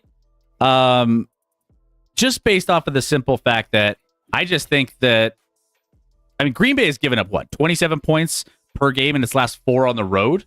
Detroit is 7-1 this season when it scores at least 21 points. So that's all you're asking for here. Trying to get, if you get 21 points at home, you're feeling okay. But I mean, the Packers, I just don't know. Jordan Love likes to that's another thing that I probably would think about in this one is, what was this? 47. The under, Green Bay likes to play slow. So I think this number ticked down from 49 since early in the week. So I don't know. It might have come down too much. I did like it at early on at 49.5 under, but now it's 47. So Not sure we got the value there anymore. I still lean under. And actually, yeah, it is 48.5. So maybe 48.5 could be an option for us. One of our best bets, Scotty, in this one, considering how slow the Packers play and how they're just kind of grindy style games. So maybe that's the angle we take in this one. By the way, Yo Deucers, I left the Zags Michigan game early. Well at half, Michigan was crushing Zags by 25. Now it's up 43. I just checked. It's 98-57, Scotty. Yikes. Like, You're screwed. Have a nice day.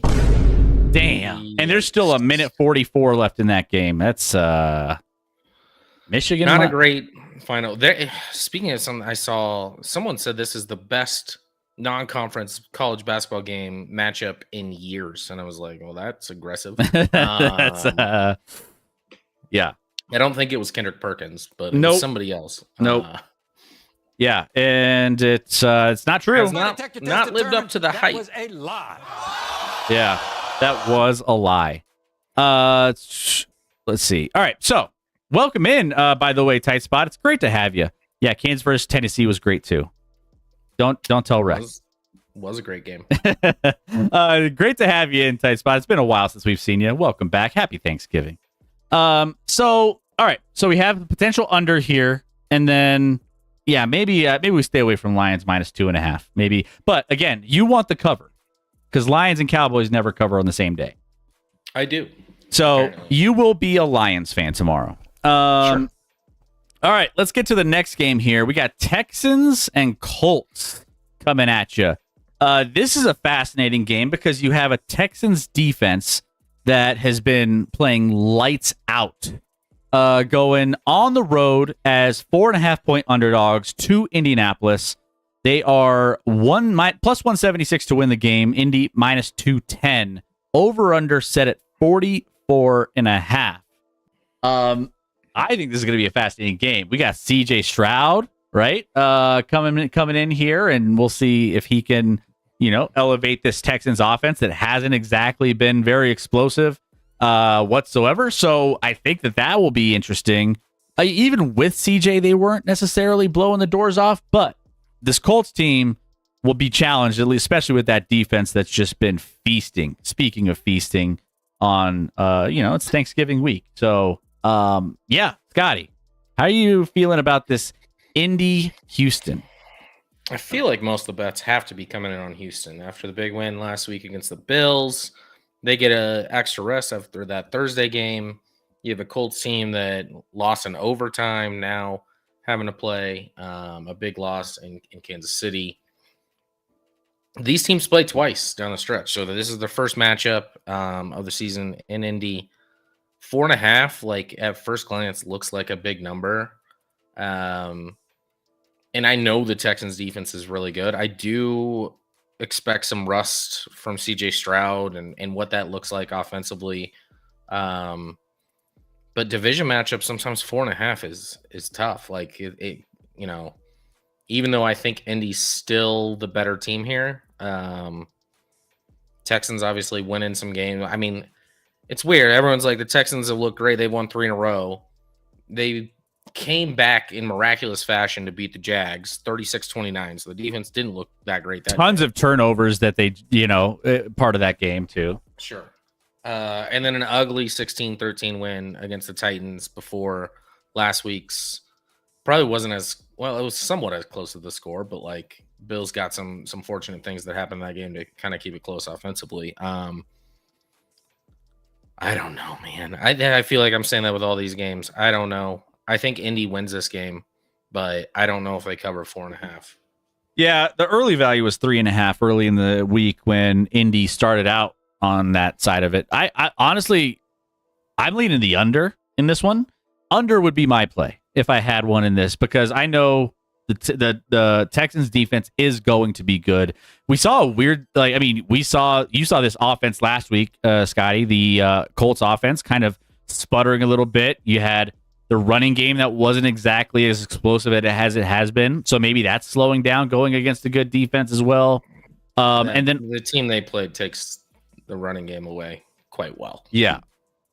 So CJ Stroud coming back in, I think there might be maybe a little rust. The offense isn't always the focal point of the Houston Texans team anyways.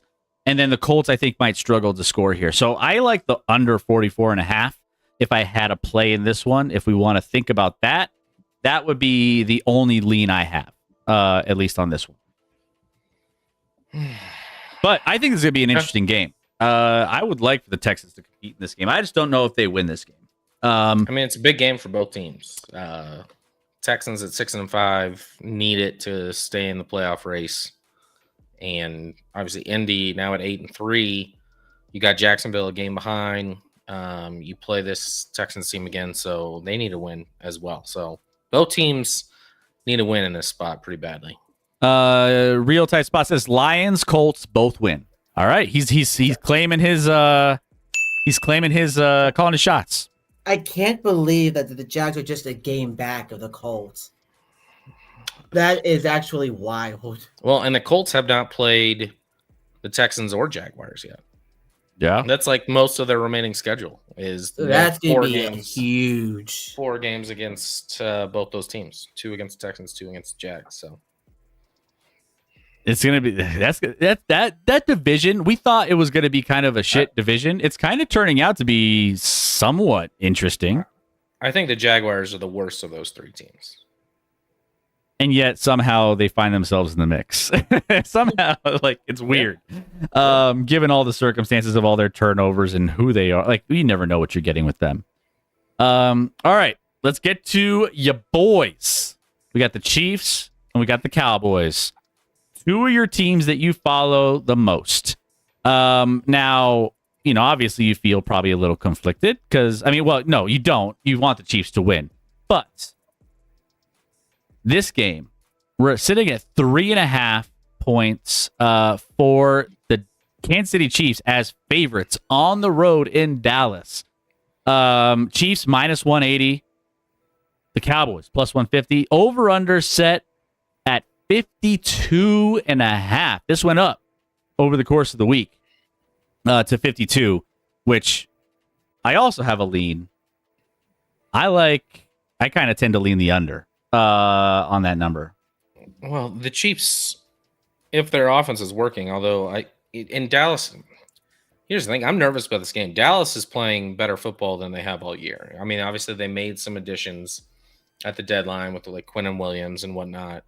Come from behind win last week and against their big rival, the Eagles. And offensively, obviously they're a problem with Pickens and Lamb and Ferguson, and the run game's been really, really good. Both teams will be without a starting O-lineman in this one, so it kind of evens the playing field there as far as injuries on that front.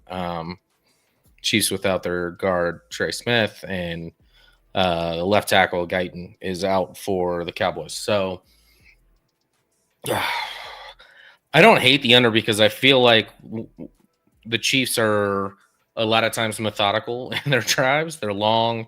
And even when they give up drives the other way, like both sides of the football, they don't give up a ton of huge plays defensively, but they can give up long drives. And offensively, they kind of do the same thing where even if both teams are moving the ball and scoring a lot of points per drive, it might take a while. And that eats into that 52.5. So the Chiefs, because ironically, the Chiefs are more successful. There's a stat on getting a first. If you have a first down, they get a first and 10. They get a first down 79% of the time that they have a first and 10, which is higher than anybody in the league on offense. But the Cowboys, obviously, with Pickens and Lamb, if he catches the ball this week, are dangerous. They're good. The defense is playing harder.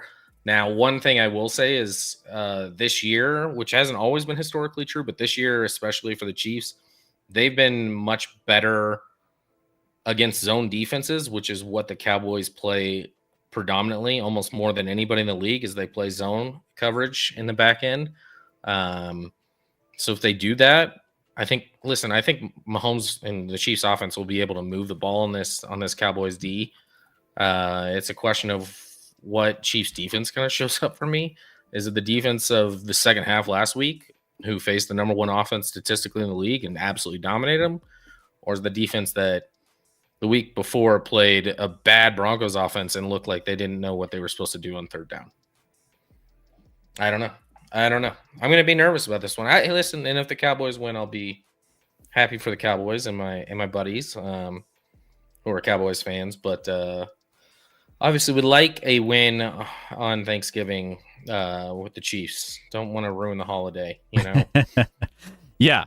I think if there's anything, it's the under. I mean, snap counts are kind of like a trend, right? Lower snap counts. It's kind of a vibe in the NFL. The Chiefs, I know the Chiefs, at least going into the last game before the Colts game, had the fewest amount of possessions offensively of any team in the league on average game to game because, like I said, they take a long time on offense. Yeah.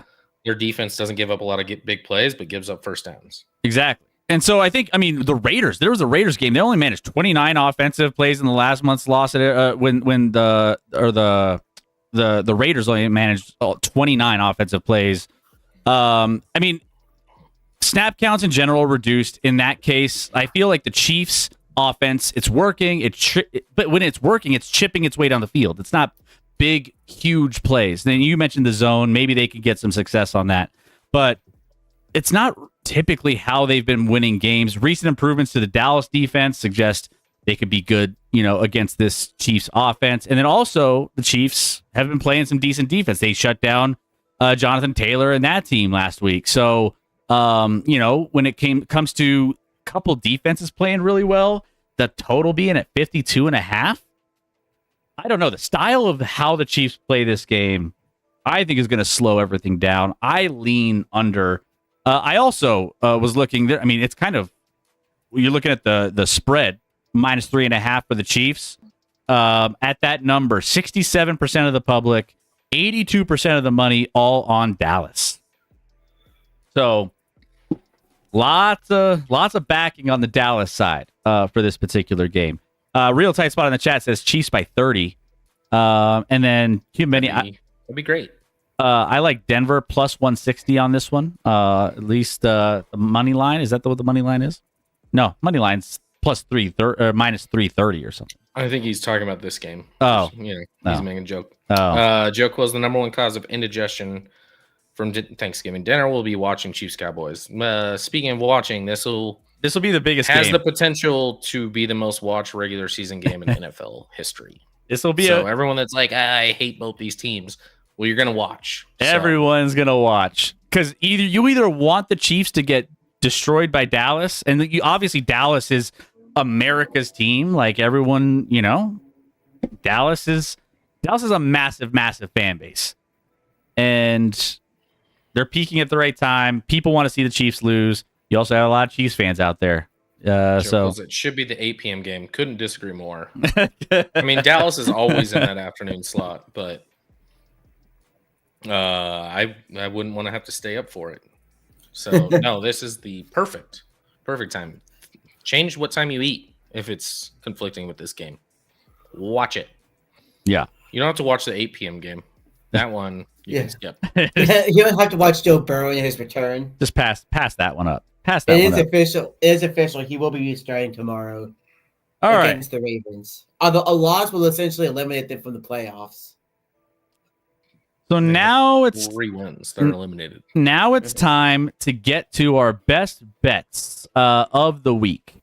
So let's go ahead. Let's take a look. Let's recap some of the bets that we were kind of thinking about that stood out a little bit. Did you mention you leaned Bengals in this week, Scotty?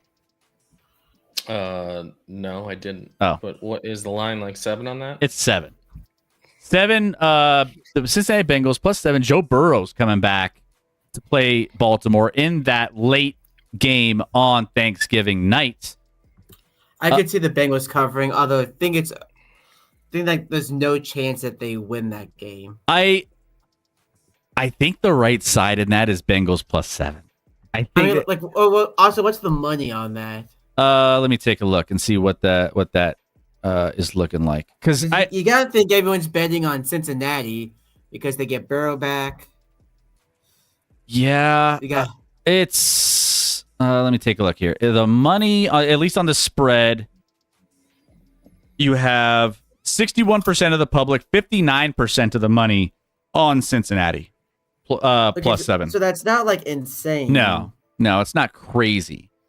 Yeah, so like Bengals plus 7 is a possibility here. So that is, and Rec, you know that division better than anyone. What's up, McLovin? How we doing? Why is Burrow coming back? Literally, historically dumb by the coaching staff. I mean, they're just trying. At this point, like it's desperation. Like pretty much the GM and the head coach Zach Taylor trying to save their jobs, and B, I wouldn't be surprised if ownership stepped in and wanted this to happen. So, because if Burrow's not in there, there's going to be no asses in seats at their stadium. Well, and Joe Burrow came out saying like, hey, I mean, I always wanted to play on Thanksgiving. It was always great. Watching Stafford when I was like, damn, he's aging Stafford. He's like, I remember watching as a kid, watching Stafford play on Thanksgiving and wanting to do what I'm like, damn, Stafford catching strays for being old, huh? Yep. I'm a man. I'm 40. Yeah. Catching My only devil's advocate is like historically when Burrow gets hurt, like let's say in the preseason he's been hurt a lot, hasn't had a lot of time. The Bengals offense looks like garbage going in.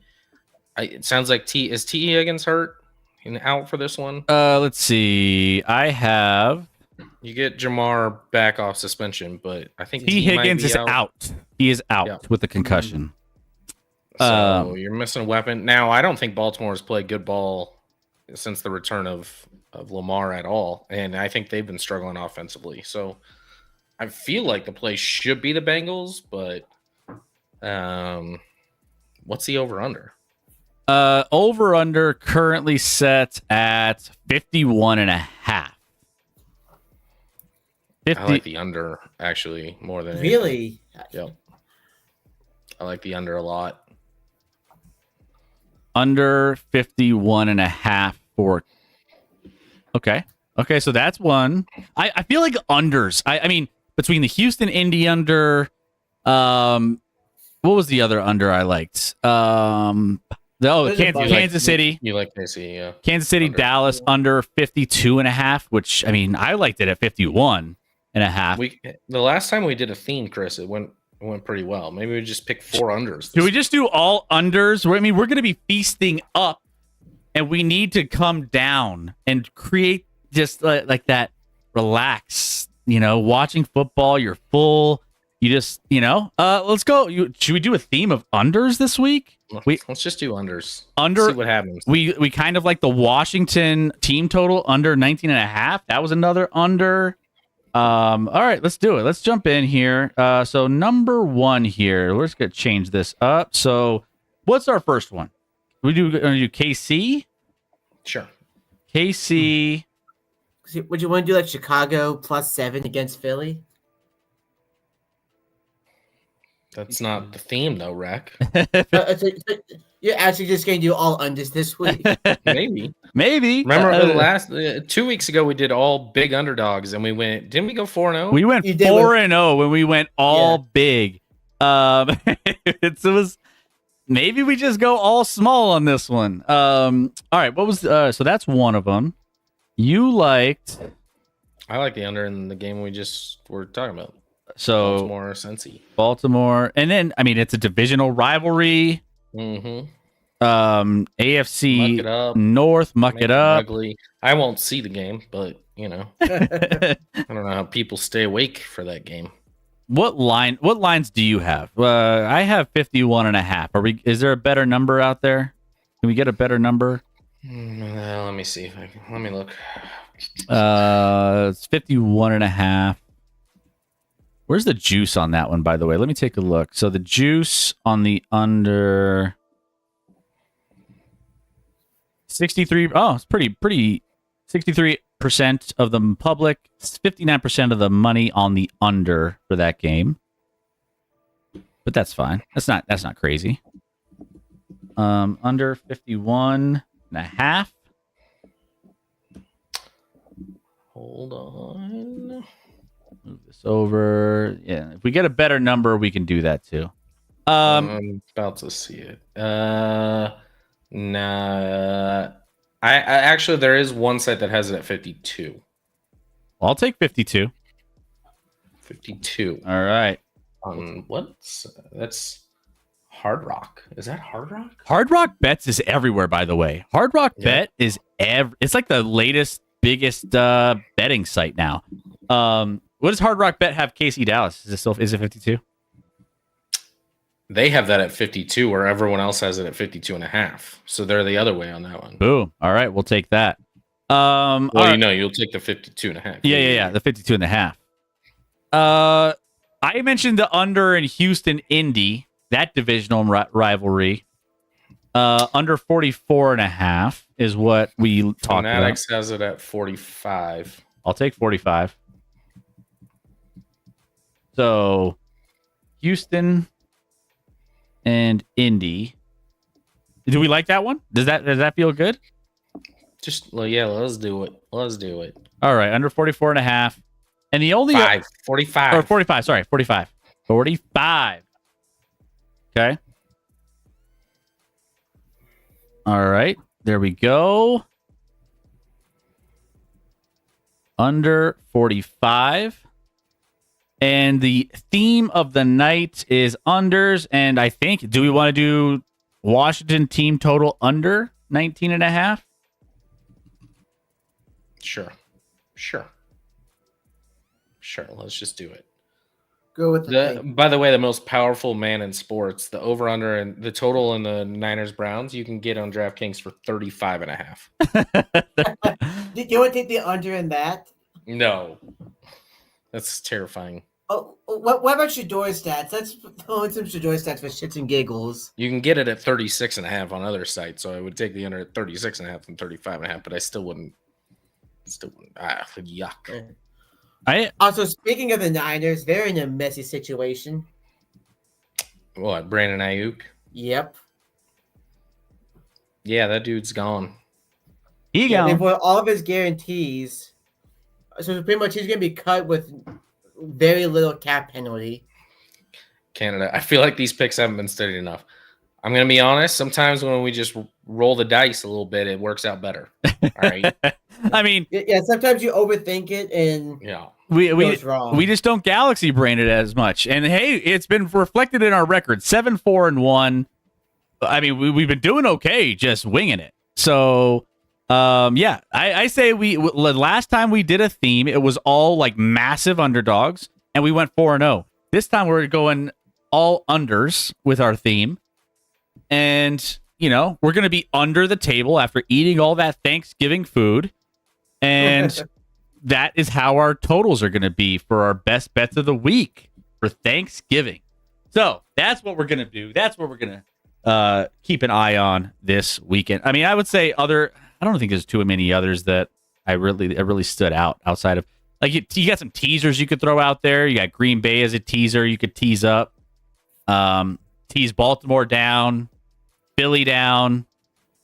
Weirdly enough, I don't know. I'm not a degen enough right now to take. I kind of like the Jets side. I would tease them. I wouldn't probably take the line at minus, or what is it, 2.5 for the Jets?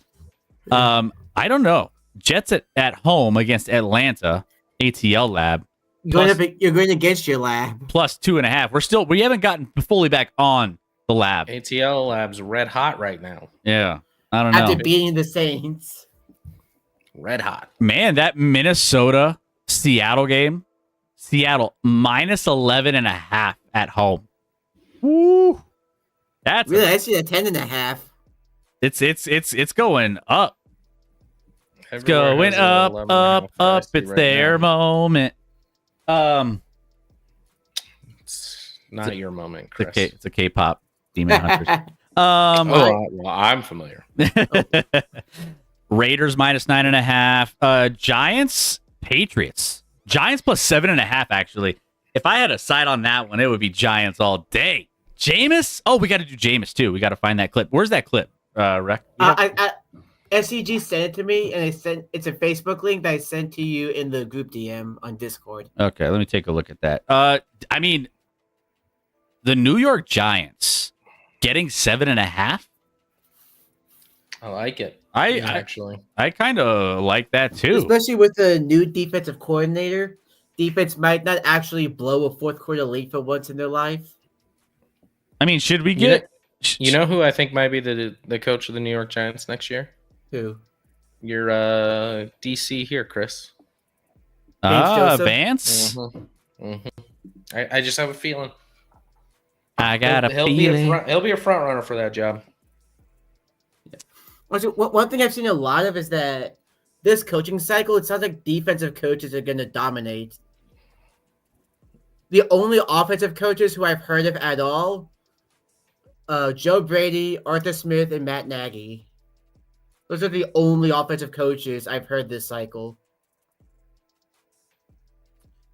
Give old Matt another shot, guys. Yeah. I keep hearing also like Robert Saleh, Jeff Hafley.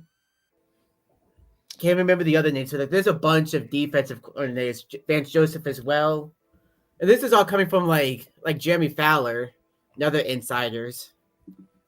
Yeah, a lot of well, two of those three would be retreads, but you know. Yeah. I'm kind of feeling like Thanksgiving is about giving, and we should maybe give one extra pick. I really like the Giants plus 7.5. Should we give one extra You pick? do one extra. Sure. Should we? We can call that the community pick. Should we? I mean, we all love the Giants plus 7.5, right? Like Patriots are on a 9-game winning streak, and they're just like the highest. Their stock couldn't be higher. Like, is Jameis going to be full from Thanksgiving? Jameis. I mean, let's pull this up real quick. Let's see. Maybe let's look at the clip and then decide. Let's look at the clip and see how we feel about this. So let me go ahead. I'm going to pull this clip up. I haven't seen this clip, so I have no idea what to expect. Let's go ahead and do this.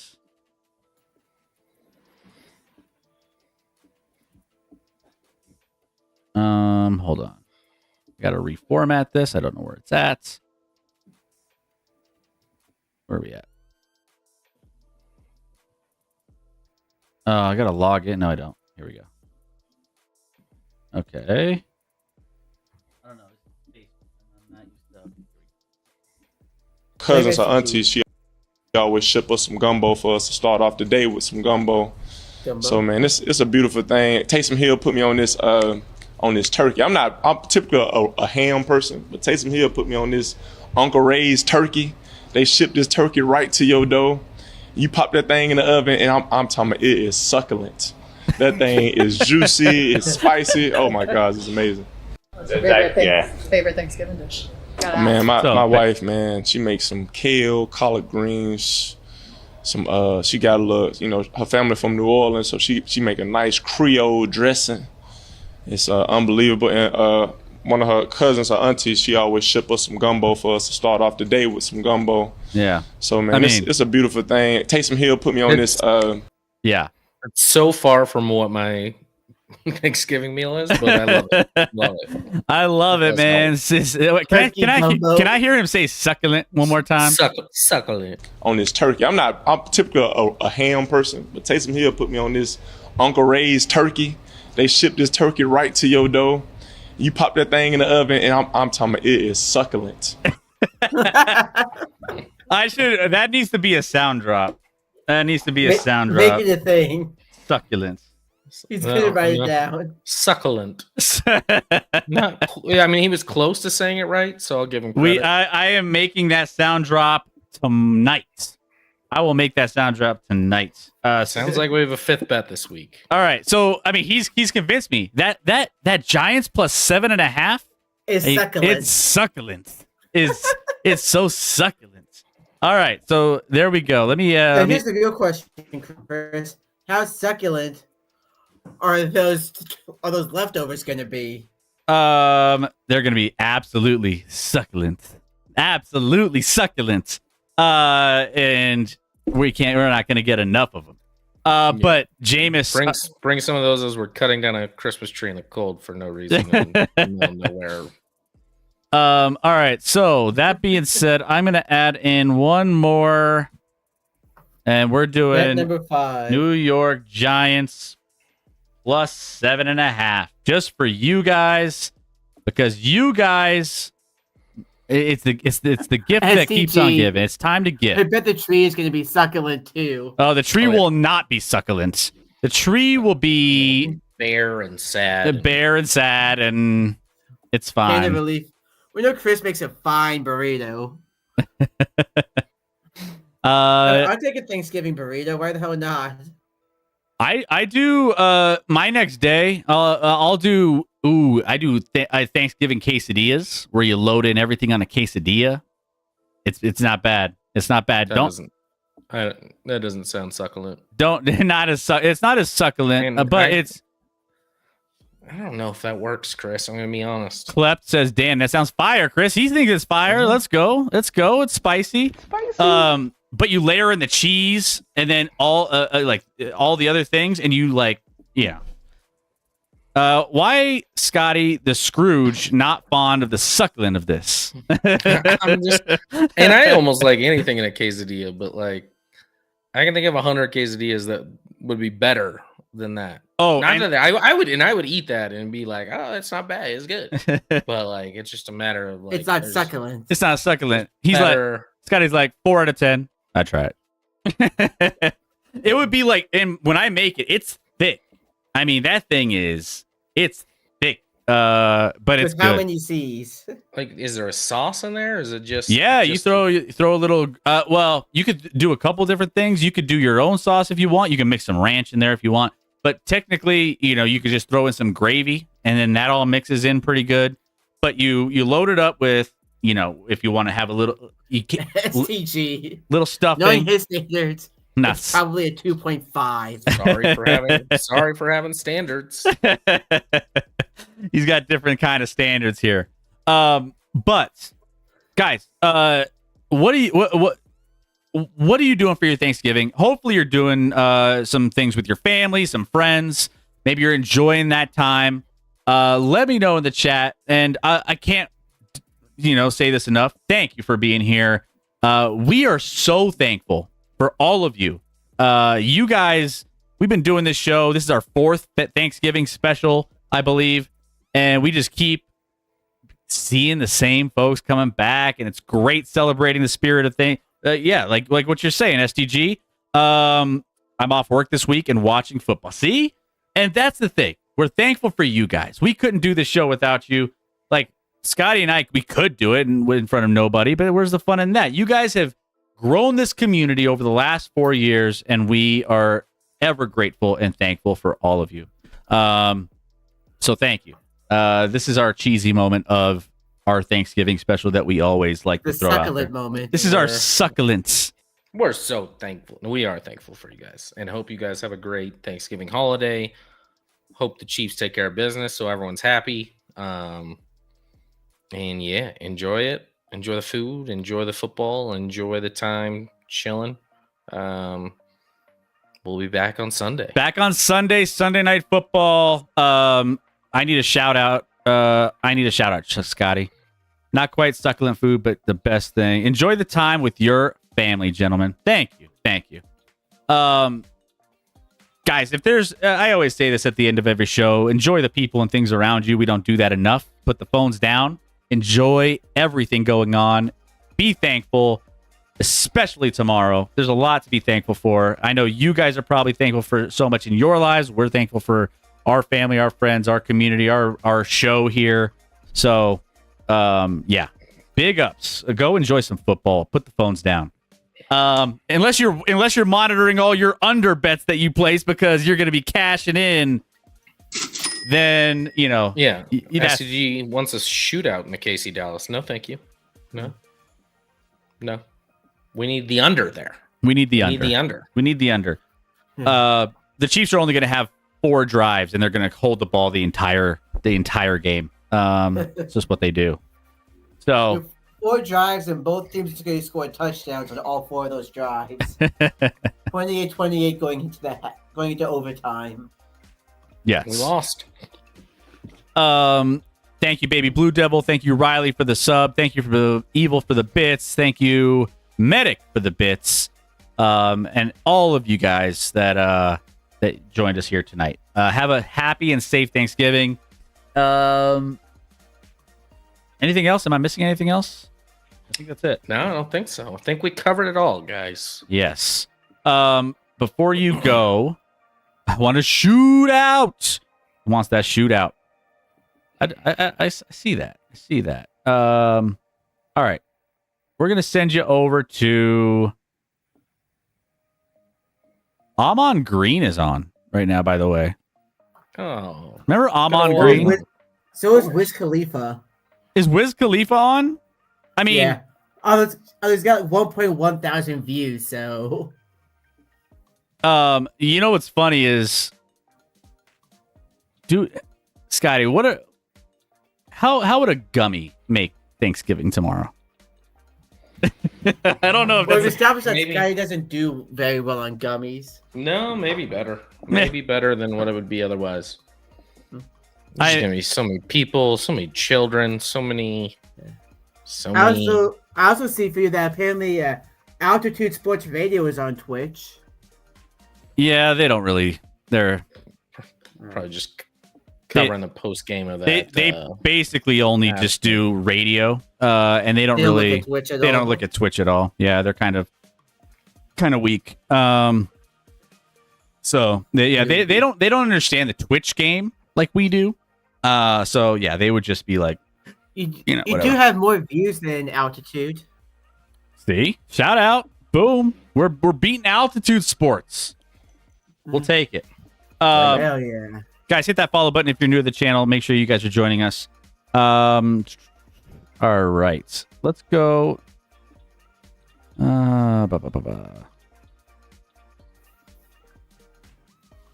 We got McDoodle. Is McDoodle live? She's vibing. Almost Thanksgiving. What do you? She's talking Thanksgiving. Thankful. All right. I think McDoodle's a great spot. Let's go ahead and do that.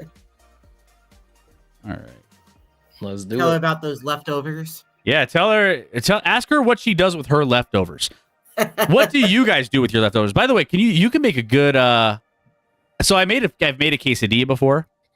I've also made a Thanksgiving. No, it wasn't an omelet. I don't think I made an omelet. A Thanksgiving omelet? No, that's not true. I didn't do that. I did something for breakfast for Thanksgiving once. Maybe it was an egg Thanksgiving quesadilla in the morning. I don't know. Anyways, get creative. Get creative. Whatever it is, I don't like it. If you guys, I want to see you guys do something. How about this? This is your challenge for Thanksgiving, and you have to be in the Discord. Make sure throw the Discord link in there, Rec. All right. I want you guys to get creative with your leftovers. So, like I said, We got the food channel. I do the quesadilla, the Thanksgiving quesadilla. You could do like sliders. You can do, I don't know. Just be creative. I want to see the most creative thing that you do with your leftovers for Thanksgiving, and I want you to throw it in our Discord. Make sure you do it. I'm curious. Don't forget. All right, go give McDoodle some love. Love you guys. I'm gonna make sure the rest of my house isn't haunted. And I'm gonna get into Good luck sleeping. Yeah, we'll see. But enjoy your Thanksgiving, guys. For real. Have a safe and happy Thanksgiving.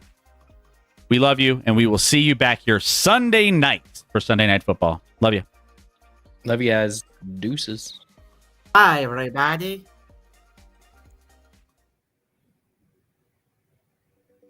Leftovers for the win, baby.